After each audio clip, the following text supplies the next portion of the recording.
Me vê? Te ouço e te vejo. Muito bem. Vamos nós, então, aqui na nossa sala de debates da Comissão de Direito Internacional da OAB do Rio de Janeiro. Bom, Denis, te dá boas-vindas aí, você que é membro da nossa Comissão de Direito Internacional da OAB. Queria começar te apresentando, porque é um currículo muito peculiar e muito interessante, a sua trajetória, a sua formação, a sua caminhada, vamos dizer, pelo mundo e a construção teórica que você conseguiu acumular ao longo desses anos, né? Então, apresentando o professor Denis Halles, ele é professor do programa de mestrado e doutorado da Universidade Estácio de Sá. É antigo professor e atual professor convidado do Programa Internacional de Negócios no Direito da Faculdade de Direito da Universidade de Macau, na China, além de ser professor associado externo do Centro Europeu de Direito Comparado, de Estudos de Direito Comparado da Faculdade de Direito da Universidade de Copenhague, na Dinamarca. É membro executivo da ASEAN Law and Society Association e membro da Executivo CRN 01 da Associação da Sociedade de Direitos dessa universidade. Mais ou menos isso, né, Denis? Isso, mais ou menos. Primeiro, eu queria que você falasse um pouquinho dessa caminhada, dessa trajetória em relação vamos dizer assim, a essas incursões na Ásia e a tua formação e como isso influenciou a construção, por exemplo, desse tema que nós vamos debater, que é a questão dos direitos humanos, empresas, compliance e a Ásia global. Ok. Muito obrigado, professor Nicodemos. Por favor, como eu não estou me vendo, tem um problema técnico no meu telefone, né? Se eu sair muito do quadro, você me alerta para voltar para dentro da câmera, né? Em primeiro lugar, eu queria agradecer bastante, né, pela oportunidade que você me oferece de estar aqui, de conversar com as pessoas, e que com as pessoas que já estão aí, com as pessoas que vão ver, né, o vídeo no futuro. O tema, como você falou, é Direitos Humanos, Empresas e Desenvolvimento, Perspectivas Jurídicas da Ásia e Globais. Eu vou explicar um pouquinho por que o tema parece tão amplo, né? E talvez indisciplinado também pela minha própria trajetória, né? Então eu começo falando por que tem uma especial referência à Ásia, né, no título, e essa especial referência se deve aos meus últimos anos, né, para ser mais específico, 14 anos na Ásia, né, eu retornei só no ano passado e retornei já não mais sozinho, eu fui sozinho e retornei com a esposa chinesa de Macau e um filhinho, né, chinesinho. Então, portanto, a minha vida para sempre vai estar integrada com aquele mundo da Ásia, as transformações que ocorrem por lá, né. Eu sou também um residente permanente de Macau, que a gente vai falar sobre isso, é uma região especial da China, tal como Hong Kong, né, e essa expressão, e essa categoria jurídica residente permanente, é como se eu fosse um cidadão para Macau, né. A gente não fala em cidadania porque não são países, né, independentes da China, Macau e Hong Kong, mas para todos os efeitos jurídicos, ou para muitos efeitos jurídicos, residência permanente é como se fosse um cidadão, né, então eu posso participar das eleições de lá, eu não posso ser expulso de lá e tudo mais, né. Em relação ao tema, por que o tema mistura, né, direitos humanos, empresas, desenvolvimento e por aí afora, né? Primeiro, a questão como você levanta, né, a questão da formação teórica, né, eu sempre tive um pezinho nas ciências sociais e no direito também, né, e a questão da experiência acadêmica. Eu, quando saí do Brasil 14 anos atrás, a minha área do coração era a teoria do direito, a sociologia do direito, a filosofia do direito, né, só que ao chegar na China, né, em 2005, né, as pessoas me perguntaram, professor, que disciplina você pode dar? Aí eu falei essas disciplinas e eles, não. A China pragmatista, né, com crescimento intenso, rápido daquele momento, né, o crescimento econômico, falou, você pode dar direito empresarial, você pode dar business law, company law, né, direito societário e por aí afora. Então eu tive que fazer o meu dever de casa, tive que aprender esses outros ramos do direito, né, e desde aquela época até hoje eu tenho ensinado também, eu tenho trabalhado, pesquisado nessa área também. Então, na verdade, quando eu peguei esse tema, né, na verdade a gente vai falar sobre a interseção entre os direitos humanos e empresas, né, e essa questão do desenvolvimento, né. E eu começo falando na verdade, passando um relato, isso aqui é muito mais uma conversa, né, entre amigos que há tempos a gente não se vê pessoalmente, a gente se vê, né, talvez agora pela internet mais, mas é uma conversa que relata a experiência de alguém que testemunhou esse crescimento vertiginoso da China, né?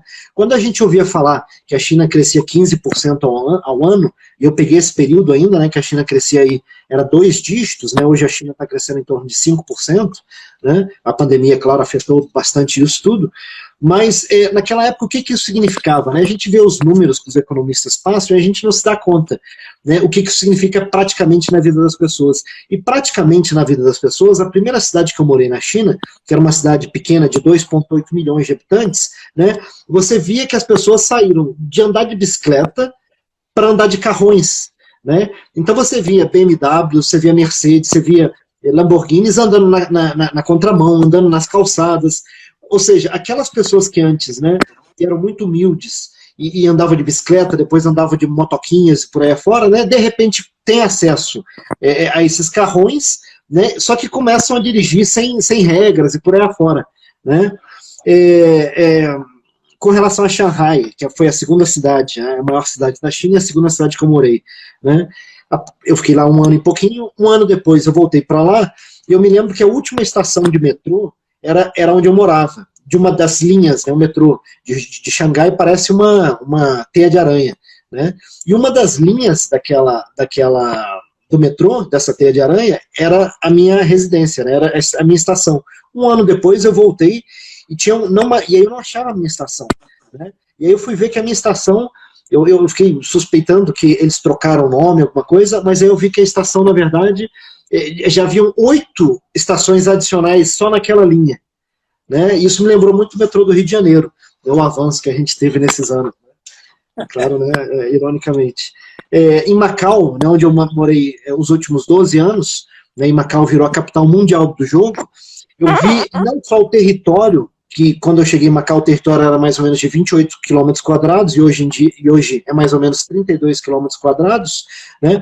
Eu vi um lugar que tinha uma população de 500 mil pessoas, pular para quase 700 mil pessoas, e passar a receber cerca de 35 milhões de turistas por ano, né? Então 30 quilômetros quadrados é um território muito diminuto, né? E recebe muito mais gente de fora, né, do que o Brasil, né? 35 milhões, né? E no ápice, que foi ali por, eu acho que 2017, ou até antes um pouquinho, né, Macau chegou a ter uma receita advinda dos cassinos 7 vezes as receitas dos cassinos de Las Vegas. Então, esse crescimento econômico tem muitas explicações, né? O trânsito mudou, as pessoas mudaram. Às vezes eu vinha ao Brasil para passar um mês de férias, eu voltava, tinha um cassino novo, né?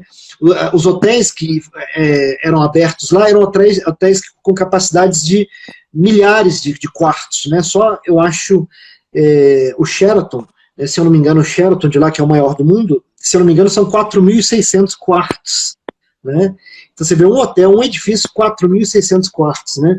Então esse é um tipo de crescimento vertiginoso, né? Quando a gente ouve, em Macau, por exemplo, eu até busquei os dados sobre o crescimento econômico de Macau nesses últimos anos, mas eu ainda estou cético com relação às informações que eu recebi, que teve determinados anos que o crescimento foi de 50%, né? Então você olha, as mudanças são enormes, né?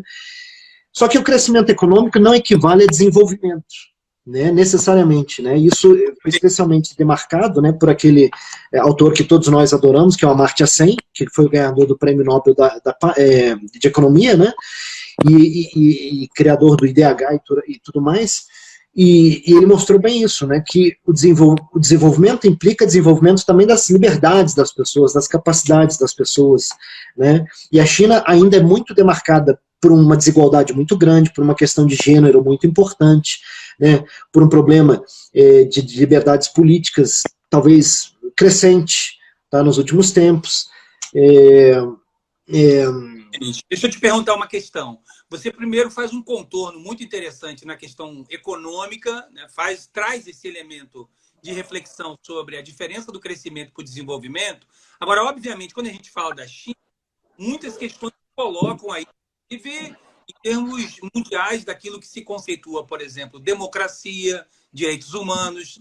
Então, eu traria, até pela sua própria experiência de ter feito parte de uma universidade, de um centro de estudos de direito comparado, eu traria esse debate para o nosso campo, o campo do direito. Então, eu queria que você fizesse um paralelo entre o direito e a democracia no Brasil e essa sua experiência na China em termos daquilo que a gente tem como objetivo aqui discutir. Claro, e eu me lembro que quando foi numa reunião, eu acho que você estava presente também, quando eu dei a notícia, né, de que eu ia embora para a China, algumas pessoas, né, ironicamente perguntaram, você vai fazer o quê? E eu falei, eu vou estudar os direitos humanos na China. E eles riram e falaram, mas na China, né? E eu falei, pois é, porque, por um lado, Nicodemos, né, se a gente lembrar que a noção de direitos humanos é uma noção multidimensional, né, então a estrutura que eu tenho acesso, as instituições, o serviço que as instituições prestam para os cidadãos, né, isso tudo faz parte dos direitos humanos, isso tudo me torna a vida mais feliz, mais confortável, né? Então, por exemplo, esse grande crescimento econômico teve um viés muito favorável, teve um impacto muito positivo nessa parte de você ter acesso a serviços, né, e a coisas que antes você não tinha, né? E eu me lembro, por exemplo, eu como professor na primeira universidade, eu tinha um salário que era muito menor do que eu tinha aqui no Brasil, quando eu saí do Brasil, mas que para o padrão de lá era bem alto, né? E era $500, eu cheguei lá ganhando $500, né? Então, ou seja, as pessoas tinham um tipo de vida, um estilo de vida muito bom, né? Saíam a restaurantes, confraternizavam, tinha um estilo de vida muito bom, apesar de ganhar muito pouco dinheiro, porque, né, o custo de vida era baixo, né? E com relação à dimensão política, né, existe uma ideia, uma imagem feita por uma escritora chinesa, em que ela fala o seguinte, imagina a China como se fosse uma gaiola de pássaros, né? Então, em determinados momentos, essa gaiola, ou as grades dessa gaiola, elas se estreitam, e você vê a gaiola, você sente que a gaiola está ali.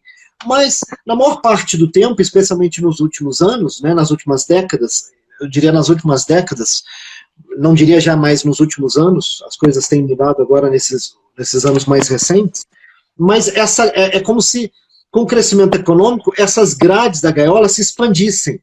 Então, as dimensões da liberdade política, né, não se fizeram tão importantes para a maior parte das pessoas, né, mas a gente vai falar sobre isso daqui a pouco. Então, a qualidade de vida das pessoas, né, o acesso à educação, o acesso a serviços públicos, isso tudo me espantou muito no início, né, porque no início, eu me lembro quando eu cheguei na China, a educação não era gratuita, né, mais tarde a educação ficou gratuita por 9 anos, eu tive alunos nas universidades que largavam as universidades, que trancavam as universidades, porque não tinham condições de pagar, né, as mensalidades ou as semestralidades, né, e isso me causava um pouco de espanto, porque eu falava, poxa, mas aqui é um país comunista, no Brasil o público é gratuito, e aqui, que é um país supostamente comunista, né, ou declaradamente comunista pela Constituição, e já não é mais, né, exatamente, a gente vai falar sobre isso, a educação não é gratuita, a saúde não é gratuita, como é que é isso tudo, né? Então eu primeiro vou ter que falar então um pouquinho, né, sobre a questão da China. A China, então, né, quando vira a República Popular da China, adota, né, o termo comunismo, então as leis falam de comunismo, a Constituição fala de comunismo. Depois de um certo tempo, né, adota-se já não mais há uma emenda na Constituição e eles já não usam o termo comunismo, eles usam o termo socialismo, né? E de socialismo, né, a ideia de socialismo para eles é aquela ideia que não é tão original, é uma ideia que a gente vê nos livros e tudo mais, que é um momento transitório para o comunismo, né? Mais tarde, porém, as pessoas começam a apontar os dedos para a China e falar, olha, isso não é socialismo, isso é capitalismo de Estado ou socialismo de mercado, né, especialmente depois de 78, né, com a abertura econômica da China, né, promovida pelo Deng Xiaoping, né? Então, o que eles fazem? Eles falam, não, agora a gente vai, de novo, né, fazer uma emenda à Constituição e vai falar socialismo com características chinesas, né? Ou seja, é um socialismo, mas tem um tempero, né, tem um sabor chinês, um elemento cultural chinês. Claro, né? Ou seja, então tem lá, né, uma questão de mercado, a propriedade privada, né, ainda não existe, né, de modo total, mas as pessoas têm a propriedade privada delas e tudo mais. E uma das últimas modificações, qual foi? Né, quando você pensa em socialismo com características chinesas, você ainda está falando de algo que você pode ler nos livros ou algo que você pode, né, relembrar olhando para a história, as experiências da história. E eles não queriam comparações, o governo chinês não queria comparações mais. Então eles, de novo, emendaram a Constituição, né, e falaram, agora a gente tem um estilo chinês de socialismo. Já não é mais socialismo com tempero nosso. Agora é algo endógeno nosso, né? É o estilo chinês de socialismo. Então não venham aqui tentar comparar o nosso modelo, né, político-econômico e de desenvolvimento, né, com o que com o que vocês viram no passado, em outros países, ou com aquilo que vocês aprenderam nos livros, né? E com relação, então, e mais interessante ainda, porque a gente tende a pensar a China como um bloco monolítico, né? Mas a China, na verdade, não tem só um sistema jurídico. Ela tem 2 ou 3 ou 4 sistemas jurídicos, depende de como é que você quer contar. Tá? E isso é importante também para as pessoas, né, interessadas no direito internacional, porque a China foi capaz de criar regiões especiais, né, e a gente vai falar sobre isso, que têm os seus próprios sistemas políticos, econômicos, financeiros, inclusive, né, com controle das suas próprias bordas, com emissão de passaporte e tudo mais. Né? Então, ou seja, se você olha para aquele modelo de federalismo dos Estados Unidos, que, né, serviu de inspiração para o nosso, em que a gente sabe que tem estados que, né, você tem pena de morte, outros não tem, aborto tem, casamento de pessoas do mesmo sexo, né, aqui e ali, ou seja, né, você tem uma grande autonomia entre os estados. Você imagina que na China, você tem na China um país, mas você tem, na verdade, né, o sistema jurídico, vamos chamar da China continental, tá? O sistema jurídico de Macau, baseado na matriz portuguesa, né? Então muito semelhante com o nosso, de alguma maneira.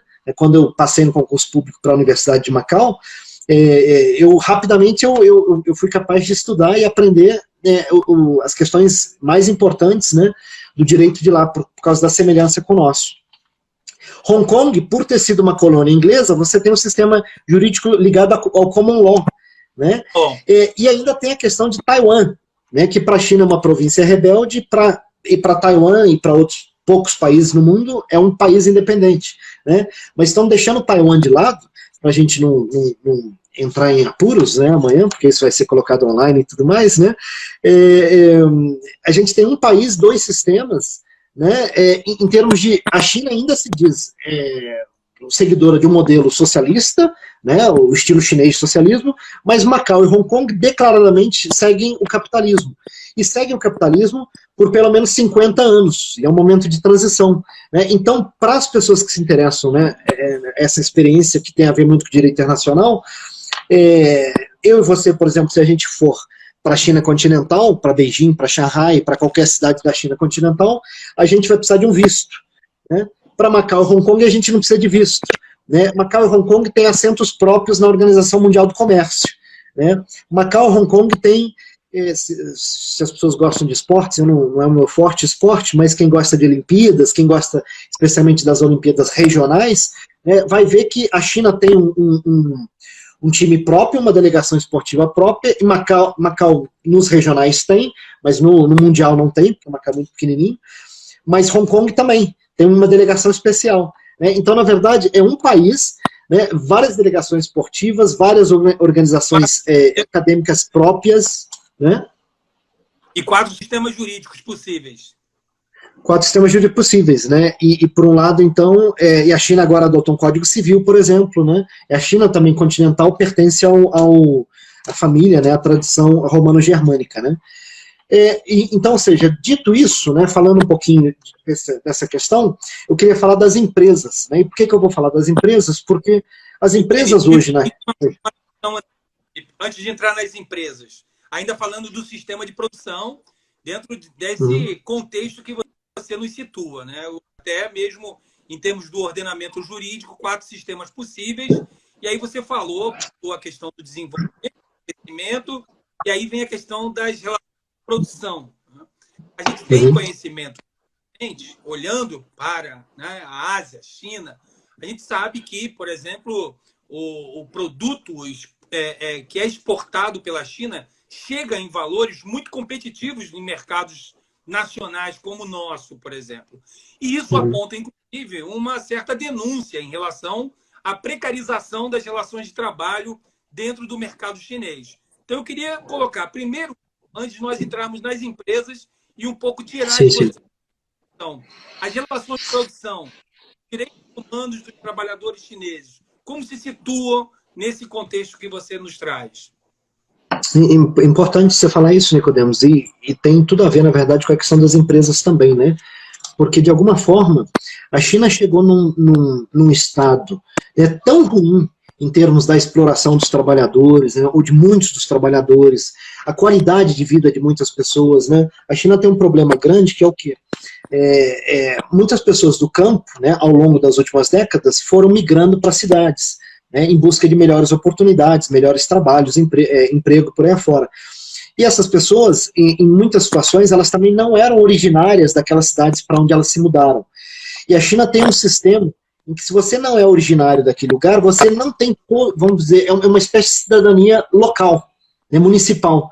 E se você não tem né, uma ligação com aquela cidade onde você está vivendo, e em chinês chama isso de hukou, é um sistema de direitos e de benefícios ligados ao lugar em que você nasce, né? Você e os seus filhos, por exemplo, não têm um monte de benefícios, seus filhos não podem ir para a escola local e por aí afora.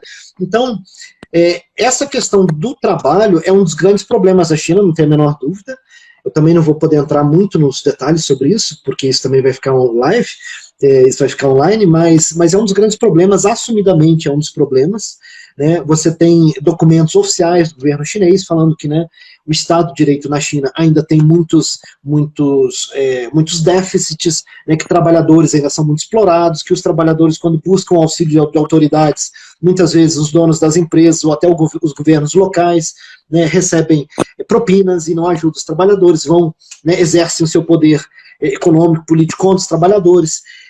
As famílias, em termos de famílias, né, você vê crianças sendo criadas pelos avós, e aí naquele momento, que é uma vez por ano que acontece, que é um movimento, é o Ano Novo Chinês, que a gente sempre vê no noticiário aqui no Brasil, que é o maior movimento migratório do mundo, né, em que as pessoas saem das cidades maiores e vão para o campo, né, você tem cenas de que partiu o coração, que você vê, por exemplo, os pais, as mães, né, às vezes voltando para casa depois de 2, 3 anos, e as crianças fogem dos pais, porque já não mais os reconhecem, né? Então chega lá o pai, quer beijar a criança, quer abraçar a criança, e as crianças correm, né? Então isso é comum. Então, esse desenvolvimento também, né, quando a gente fala em relações de trabalho, mesmo esse desenvolvimento de infraestrutura, ainda é um desenvolvimento muito pouco igualitário, né?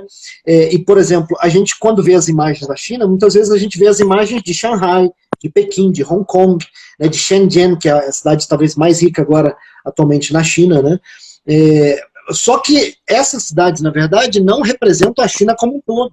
A China é muito maior, né? Então, a gente tem que ter muita cautela ao falar de China, né? E, por exemplo, só que as coisas melhoraram. Alguns anos atrás eu vinha da China para cá e as pessoas me falavam, mas e aí, você mora na China e come cachorro, e come barata, e come escorpião? Hoje em dia eu ainda escuto essas perguntas, mas escuto menos, né? Então, especialmente talvez pela questão dos BRICS, o esforço que vinha sendo feito, né? Acho que agora está meio num momento meio turbulento de retrocesso, né? Mas o esforço que vinha sendo feito dentro do BRICS, do contexto dos BRICS, fez com que os povos se conhecessem mais também, né? Muito mais estudantes estão indo para a China, né? Brasileiros, tem muita mais gente escrevendo sobre a China, fora os repórteres da Globo que iam para lá, ficavam em condomínios fechados e falavam de uma realidade muito, né, com um ângulo muito pessoal deles e que muitas vezes distorcia a realidade das coisas. Então, ou seja, eu acho que tem que mudar muito, tá? Em relação à empresa, por exemplo, a situação dos trabalhadores, né, era tão ruim que isso talvez obrigou a China, né, a ser uma das pioneiras em termos de forçar as empresas a prestar mais atenção com desenvolvimento sustentável, com a dignidade humana, com a questão da responsabilidade social, empresarial, né? Então, eu costumo tentar fazer um paralelo, o Brasil, por exemplo, o judiciário brasileiro.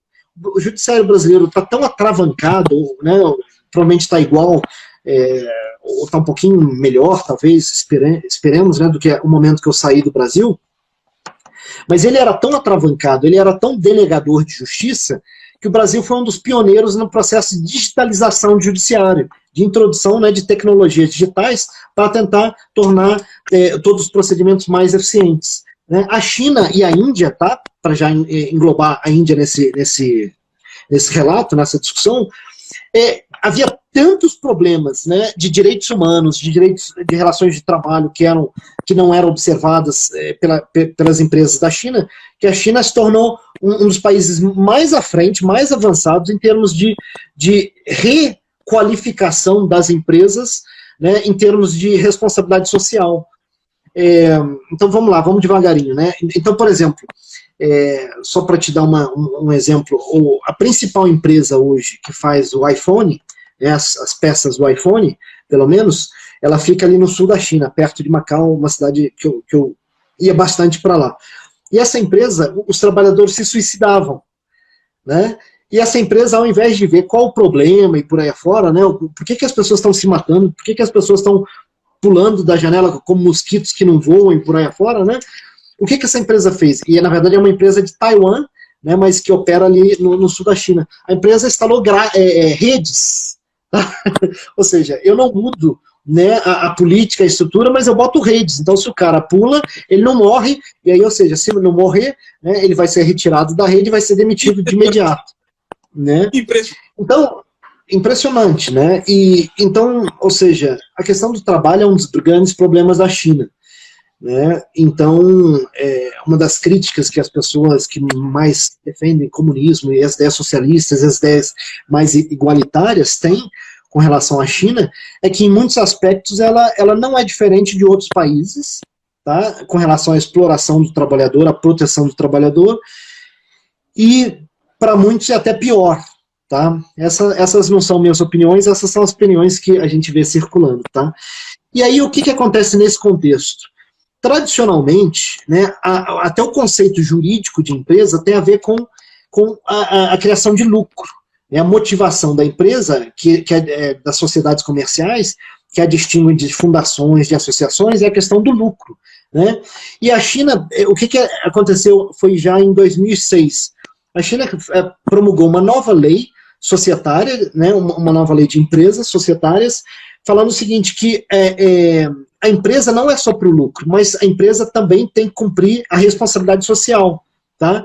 Então, me parece que a gente está vendo, e aí eu comecei a estudar essas questões no direito empresarial, aquele meu pezinho, né, no ensino de questões de negócios, de direito dos negócios, direito empresarial, direito, né, societário, eu comecei a ver o seguinte, parece que novas tendências, são tendências mundiais, tá, mas a China e a Índia estão à frente disso, porque a situação estava tão caótica, tal como o Brasil, a situação do judiciário estava tão caótica que a gente se viu obrigado a buscar, né, soluções fora do padrão que a gente via por aí afora. E a China e a Índia também. Né? A China, por exemplo, só para falar de um outro caso interessante, né, teve um escândalo há poucos anos atrás, em que até o leite das crianças, esse leite em pó, né, para complementar ou para substituir o leite materno, ele estava adulterado com químicos danosos à saúde. Né? Tanto que até hoje a população chinesa tem suspeição com relação aos leites em pó que são feitos lá, e muitas vezes vão para fora da China continental, vão para Hong Kong, vão para Macau, vão para outros países e trazem um monte de leite, né, ao ponto de ter virado, né, um crime você levar, eu acho que você sair de Hong Kong, por exemplo, com mais de 6 latas, se não me engano, 6 ou 3 latas de leite infantil em pó. Tá? Mas só para dar um exemplo, então, como é que a situação das empresas, os escândalos envolvendo empresas, né, e direitos humanos, e meio ambiente, e trabalhadores, e crianças, foram tão grandes. Me permite uma questão anterior, né? Até porque você faz uma contextualização sobre o modelo constitucional chinês e aí as adaptações ao longo do tempo em relação a esse conceito de comunismo, socialismo orgânico, e aí, mas isso não vai tirando, né, uma presença muito forte do Estado. Né? Ou seja, é muito claro para todos nós que o Estado chinês é um Estado muito forte, né? Forte em variados temas, né? Em temas de justiça, em temas de economia. Então, nessa perspectiva, queria que tu contextualizasse um pouco para a gente qual o nível de intervenção do Estado chinês no modelo empresarial de desenvolvimento. Uhum. Ou seja, há um marco jurídico largo, né? É possível operar de forma larga ou é muito restrito e obedece a protocolos rígidos desse modelo? Até essa questão do compliance, responsabilidade social, direitos humanos, etc. Queria que falasse um pouquinho sobre isso. Pois é, eu acho que isso que você pergunta, Nicodemos, eu acho que tem muito a ver com esse movimento. Então, a responsabilidade social, ela parece que sai do campo da administração, da gestão de negócios, né, que era uma estratégia de marketing, né, uma estratégia para vender mais, né, a imagem, para criar uma imagem da empresa, e vai para o campo do direito. Né? Então, a responsabilidade social das empresas já são, hoje em dia, obrigações jurídicas. E na China, talvez seja um lugar em que isso melhor se vê. E aí eu pego 4 dimensões para exemplificar isso, tá? Primeiro, concessões públicas, né? Então, e aí eu falo, por exemplo, o exemplo de Macau, que durante a pandemia agora, as pessoas de fora de Macau que chegavam a Macau tinham que ficar em quarentena. E aí os 50 hotéis, 40 e poucos cassinos de Macau, né, tiveram a orelha puxada pelo chefe do executivo, porque falaram, olha, vocês exploram a indústria do jogo, que é através de uma licença, através de contratos de concessão pública com o governo. E nos contratos está escrito que, além de fazer serviço, vocês têm que ter responsabilidade social. Então, nesse momento em que está faltando lugar para botar as pessoas que precisam entrar em quarentena e que os hotéis estão vazios, o que vocês estão aguardando para reservar partes dos hotéis de luxo de vocês para servir como alojamento? Né? Então, ou seja, primeiro por forma de contrato, tá? A China obriga empresas, né, a ter um papel mais ativo com relação a essas bandeiras de cunho social. Leis empresariais estão mudando, tá? E aí uma diferença que a gente tem para o Brasil e para outros lugares é o seguinte, enquanto que o Brasil, por exemplo, você tem um conjunto de legislação do meio ambiente, de legislações trabalhistas, legislações de proteção à criança e por aí afora, né? E aí você tem a lei societária separado, então, ou seja, na verdade, esses quadros regulatórios atuam como se fossem ilhas, né? Eles estão isolados. E a empresa, no final das contas, vai respeitar ou não os direitos humanos, vamos usar o termo mais amplo, né? Se isso valer a pena do ponto de vista econômico. Porque se eles tiverem que me investigar, e aí, primeiro você tem que me investigar, depois tem que me considerar culpado, depois vão me aplicar uma multa. Se a multa for mais barato do que uma violação, né, contínua da lei, eu prefiro pagar multa, né? Do ponto de vista econômico e do ponto de vista do administrador da empresa, é o lógico, é o dever dele é agir no melhor interesse da empresa. O que a China tem feito, Nicodemos, né, para tentar te responder? Então a China, por exemplo, e isso eu acho que é o mais importante, tá? Existem outros exemplos aqui, ela redefiniu o conceito jurídico de empresa.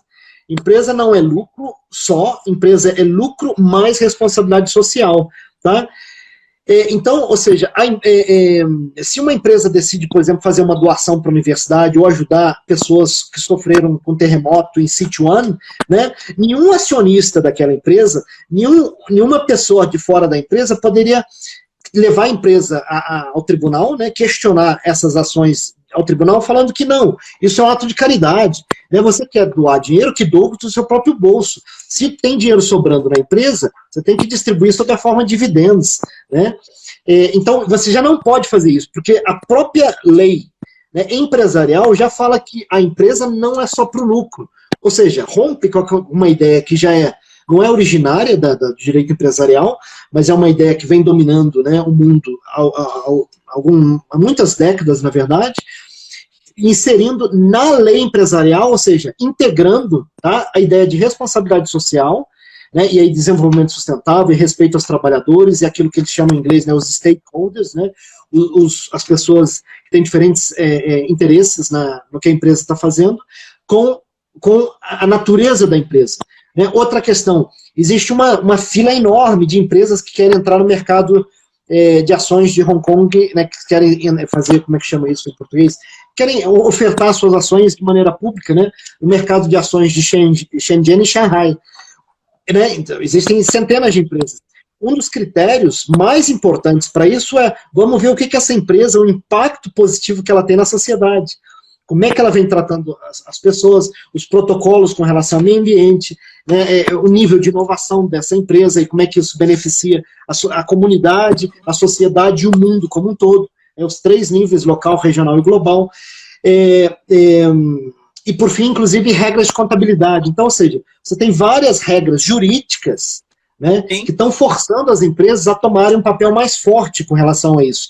Isso, de alguma forma, e a legislação da Índia, a legislação empresarial, é até mais agressiva sob um certo aspecto, porque ela vai ser muito detalhada ao dizer o seguinte, que se a empresa tiver tanto de lucro por ano, ou se a empresa tiver um tamanho acima de um X tamanho, né, o capital dela foi superior a tal montante, ela vai ter que investir tantos por cento do lucro dela em determinadas áreas, que são áreas que o governo fala para ela. Educação, combate à pobreza, né, questões de gênero, infraestrutura, e por aí afora. Então, isso também não é um movimento isolado, tá, da China e a Índia. A China e a Índia, de alguma forma, eles estão sendo mais agressivos, né, com relação à sua legislação que promove a ideia de responsabilidade social. Mas no nível internacional...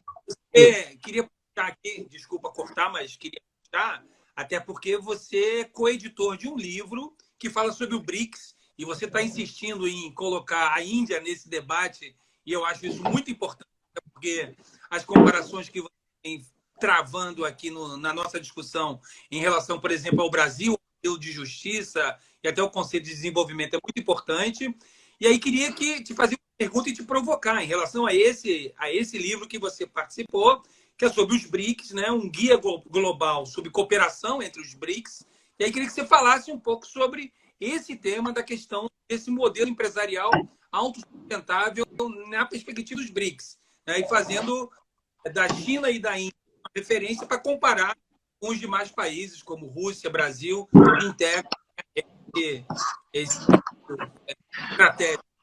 Nicodemos, isso é uma provocação maldosa que você está fazendo, porque claramente eu não posso falar sobre isso em 5 minutos, e você me coloca numa saia curta danada. Né? Olha, o meu foco aqui na China e na Índia, né, claro que são membros do BRICS, mas é muito mais porque isso, por causa daquilo que eu falei. Eu acho que o desrespeito aos direitos humanos, em muitos sentidos, era tão grande, tá? E a questão das empresas e o fato das empresas serem atores fundamentais nesse desrespeito dos direitos humanos, né, que de alguma forma o governo ele teve que atuar, né, e atuar promovendo leis e promovendo, né, vigilância sobre a atividade das empresas. Então, por exemplo, também para responder uma outra pergunta um pouco anterior a você, a sua, né, em muitos quadros eu fico agora com dificuldade de achar os termos em português, porque essas minhas aulas sempre foram em inglês, né?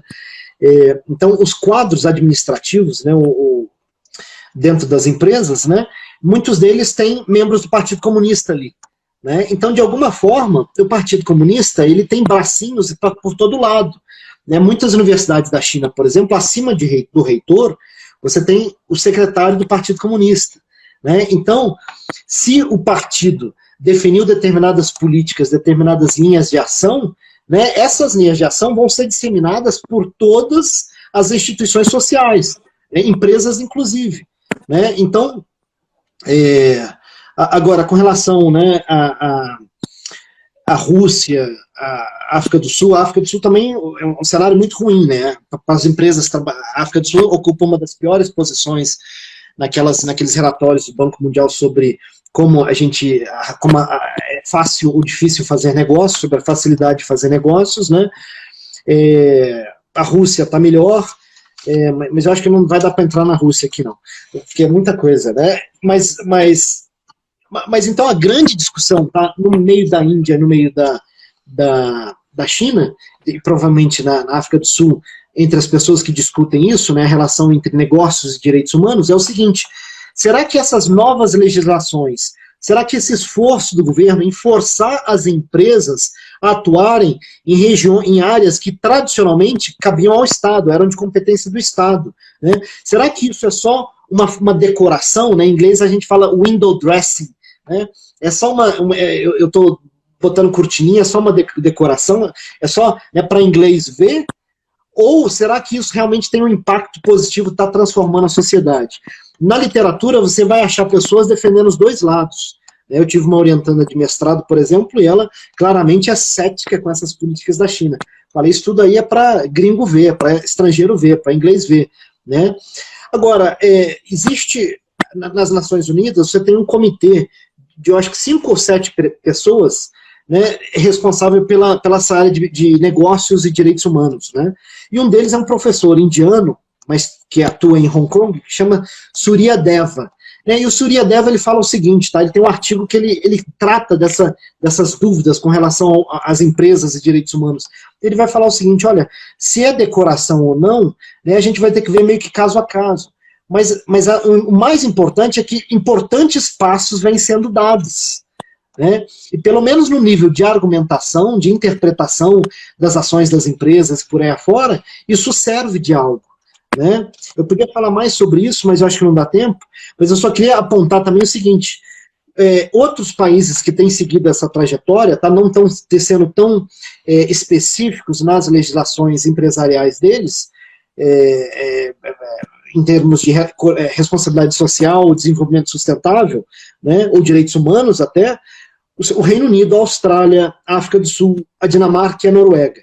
Tá? Então, eu queria já colocar uma pergunta aqui, que veio na minha cabeça numa palestra, uns 2, 3 anos atrás, na Universidade Fudan, em Shanghai, que eu argumentei com os colegas o seguinte, olha, de alguma forma, eu acho que essa relação entre direitos humanos, um discurso que tenta falar o seguinte, que o Estado e as instituições tradicionais falharam, tá?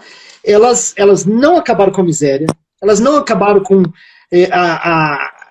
a morte precoce das pessoas, elas não acabaram com, elas não promovem educação para todos, as pessoas continuam morrendo de doenças evitáveis, tá? Elas não disseminaram, né, os recursos para proteger a saúde das pessoas como podem, né? Então essas instituições tradicionais, o Estado entre elas, falharam.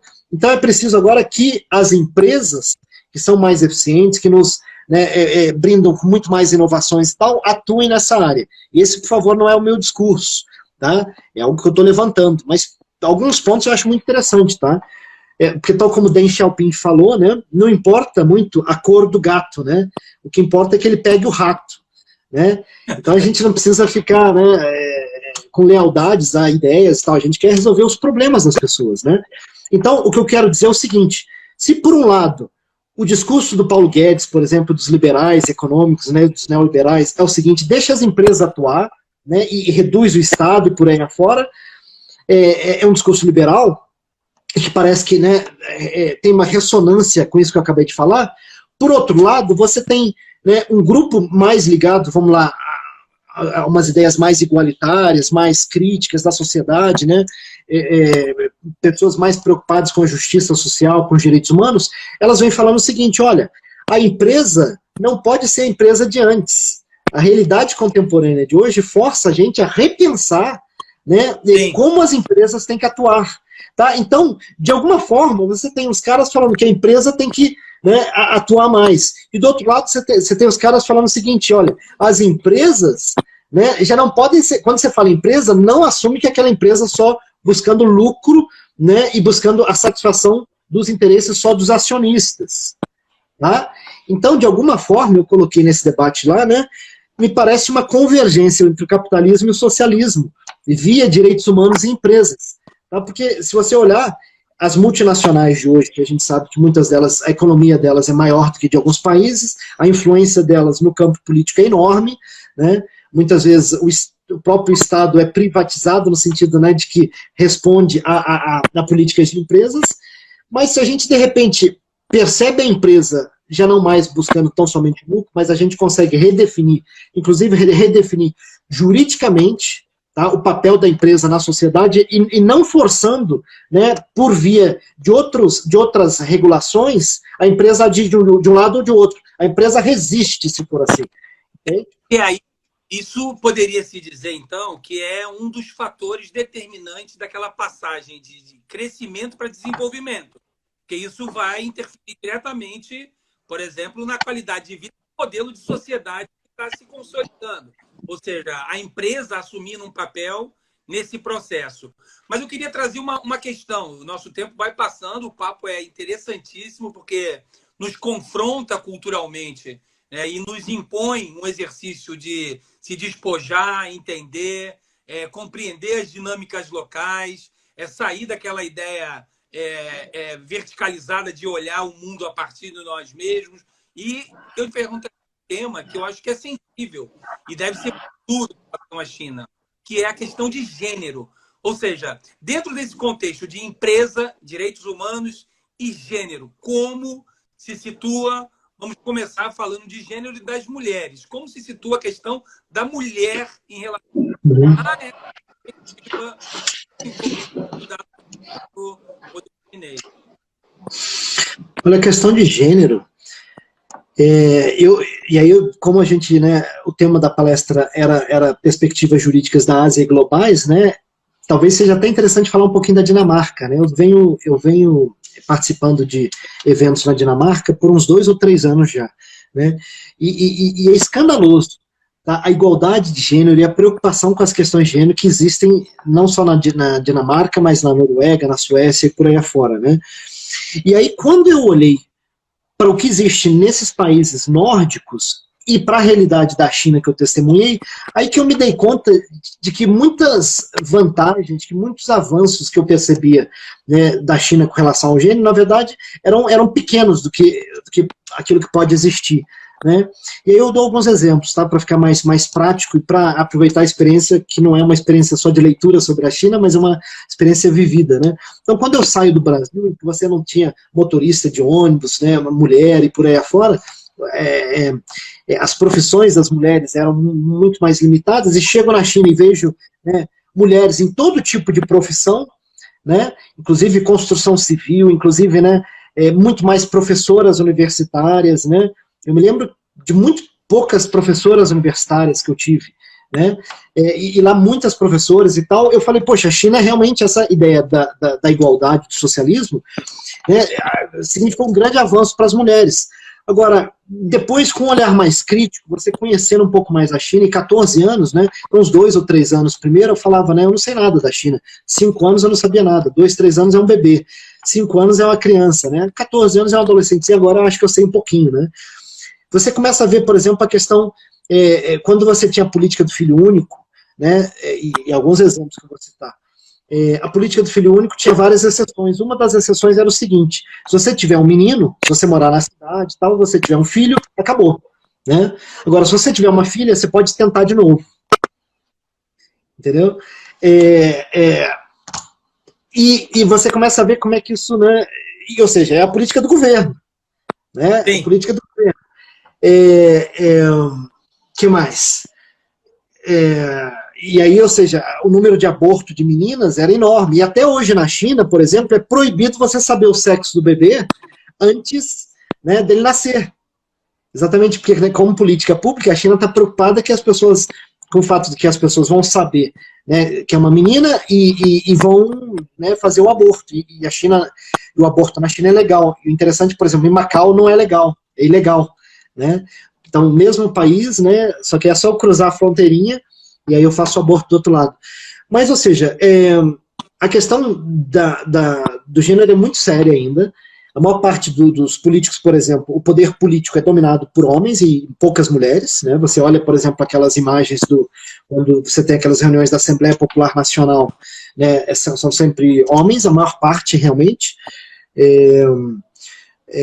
Eu me lembro muitas vezes também eu saindo com os amigos, né, e vinham umas meninas e tal, e aí os amigos, eu falava, vamos conversar com elas, me apresentam as meninas, né, eu na época era solteiro, né, e aí eles falaram, não, Denis, enquanto os homens falam, as mulheres ficam quietas no canto dela, né, então de alguma forma a China é muito paradoxical com relação a isso também, porque tem um discurso igualitário, né, mas na prática você tem uma cultura ainda que é muito predominantemente patriarcal, né?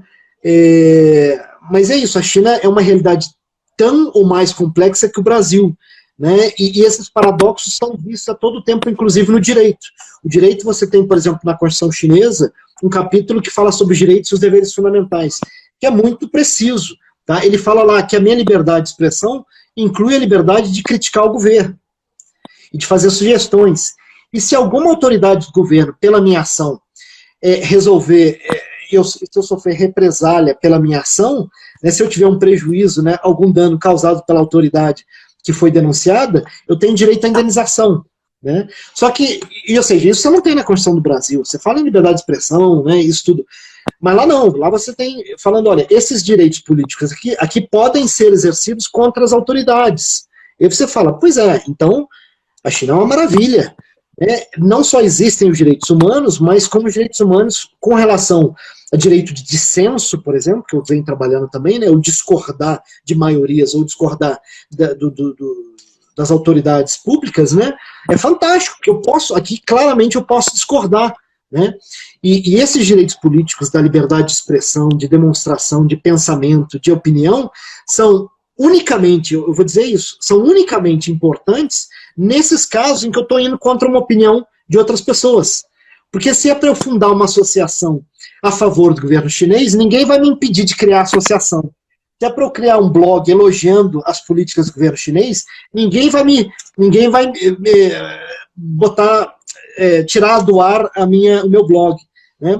Mas aí essa mesma Constituição, que parece então tão avançada, tão detalhada, tão preocupada com a questão dos direitos, né, os humanos, especialmente essa dimensão política, ela em seguida realmente, sabe, os artigos seguintes vão falar o seguinte: esses artigos mencionados, né, há pouco, só valem se esses direitos forem exercidos de acordo com os interesses da sociedade, do partido, da coletividade, da pátria-mãe.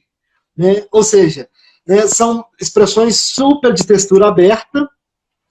Os tribunais, né, não têm o mesmo modelo de separação de poderes que a gente tem, né, em vários países, o Brasil inclusive, né, é uma separação de poderes, existe na China, existe.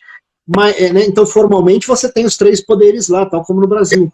Agora, a ideia por trás, né, da China vai falar em harmonia entre os poderes, entre cooperação sob a liderança do partido, sob a liderança do governo. Né? Ô, Denis, vou te cortar porque está nos gestando aí poucos minutos já para encerrar o nosso debate. E eu queria te deixar uma pergunta antes de nós terminarmos. A China pós-pandemia, como a China vai se situar? E aí, dentro dessa lógica do crescimento, desenvolvimento, a questão sanitária, essa responsabilidade de ter sido a propagadora ou então o país de origem onde surgiu toda essa situação pandêmica. Queria a tua opinião da China pós-pandemia e nesse contexto. Há controvérsias, Nicodemos. Nós, os chineses, vamos falar que, né, existem indícios que a pandemia, nos primeiros casos, vieram de outros lugares. Né? Então há controvérsias. Né? A história lá para frente vai mostrar isso. Olha, a questão pós-pandemia, né, e hoje eu falava com um aluno meu, né, a China, de alguma forma, tanto boa parte da população como até o governo, você sentiu que eles estavam com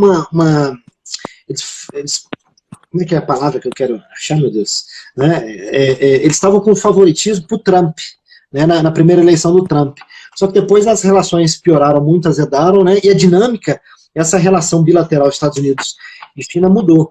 Então, ou seja, não é só o contexto pós-pandêmico, né, em que a imagem da China, de alguma forma, se viu muito afetada, mas também tem essa questão da relação dos Estados Unidos, né, em que, de alguma forma, o Trump também é um exemplo de um líder, né, ignorante, de direita, né, populista, contra a ciência, contra a razão, inimigo do conhecimento, né, mas é um exemplo para outros países, né, talvez até o Brasil entre eles. Né. Então, a China, como é que ela vai ficar fora desse momento, depois desse momento, né? Eu acho que ela sai prejudicada, a imagem dela, de alguma forma. Eu acho que ela se fechou um pouco mais, tá? E literalmente está fechada ainda, até onde eu tive os relatos, ela ainda está meio que fechada para estrangeiros, com algumas exceções. E com relação a discordâncias políticas, ela está cada vez mais cuidadosa, tá? Em não permitir muitas discordâncias políticas.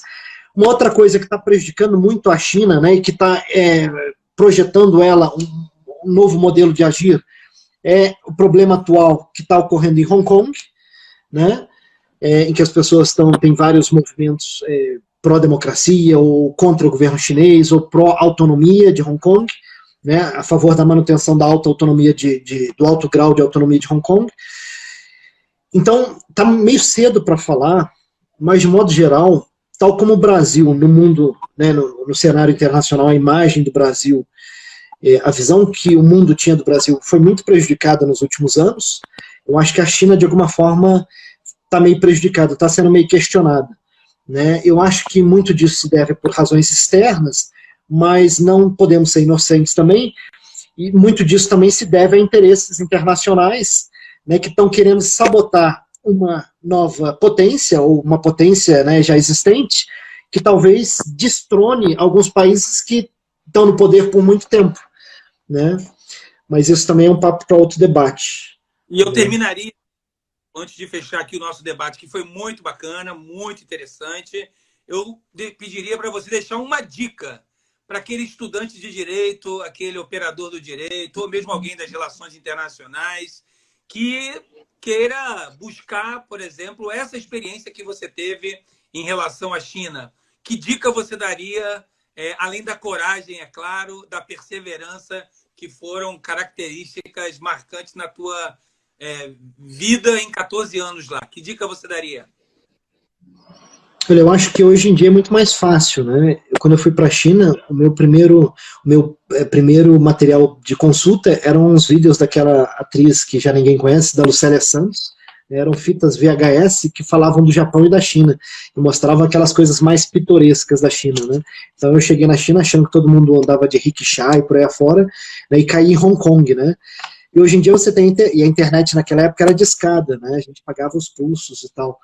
E hoje em dia não, você tem muito mais universidades que têm convênios com a China. Era para ter muito mais, mas o Brasil ainda está numa perspectiva eurocêntrica, né? Se eu vou para fora, eu quero ir para a Europa, eu quero ir para os Estados Unidos, eu quero ir para a Austrália, né? Ou o mundo anglo-saxão ou europeu. Mas hoje em dia você tem muitas informações, né? Então, o próprio governo da China concede bolsas para os brasileiros, você tem, né, uma aliança de universidades brasileiras, dos BRICS, em que eles sempre têm notícias, né, de intercâmbio. Então, a minha dica é não sejam, né, dorminhocos, né, investiguem, né, investiguem não só esses países que tradicionalmente as pessoas vão, mas, né, vejam o Oriente, a China, a Ásia, Singapura, tá? E Denis, obrigado, obrigadíssimo. Esse é mais um debate da Comissão de Direito Internacional da OAB do Rio de Janeiro, e estivemos aqui Denis Halles, doutor Denis Halles, falando do tema Direitos Humanos, Empresas e Desenvolvimento, Perspectivas Jurídicas da Ásia e Globais. Denis, muito obrigado e até a nossa